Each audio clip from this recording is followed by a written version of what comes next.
Nakigtagbo sa mga negosyante sa Mindanao ang gobyerno sa Republic of Korea sa pagpanguna ni Ambassador Kim In-chul sa tinguha nga mapalig-on pa ang potensyal sa negosyo ug patigayon.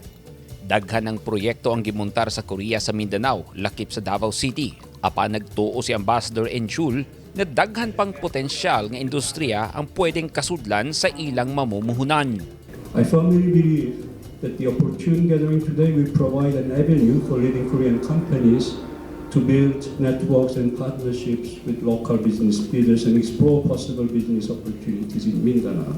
Malaumon ang Mindanao Development Authority nga ang panagtagbo mag-abli og daghang oportunidad labi na sa mga lugar ubos sa BIM-IAGA. The outcome of this mission will certainly provide the springboard for better economic cooperation that may be jointly pursued by ROK and Mindanao, particularly in the context of BIMP-IAGA. Apil sa mitambong ang Koreanong negosyanteng si Philip Kim. Tuig 2006, dihang nagsugod kini sa iyang negosyo sa Iloilo, asa niini ginatabangan ang mga mag-uuma sa pagpalambo sa ilang abot pinagi sa mga teknolohiya gikan sa Korea. Ginatun-an nila karon nga himuong haom ang mga makinaryas alang sa mga produkto sa Davao sama sa kape o kakao.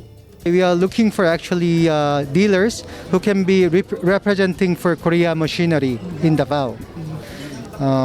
At the same time, we are working for the customizing of the machines, which is suitable for the market area. So we can work for the Davao area, which have a specialty crops like kind of coffee or some other products. We can also customize some Korean machinery to be suitable here in Davao.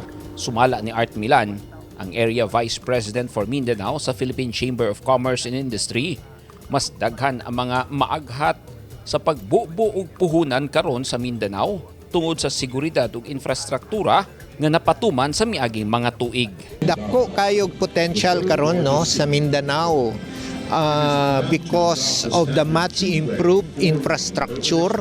Kay mao man gyud nay problema nato tong una sa Mindanao. Then there's relative peace also in Mindanao.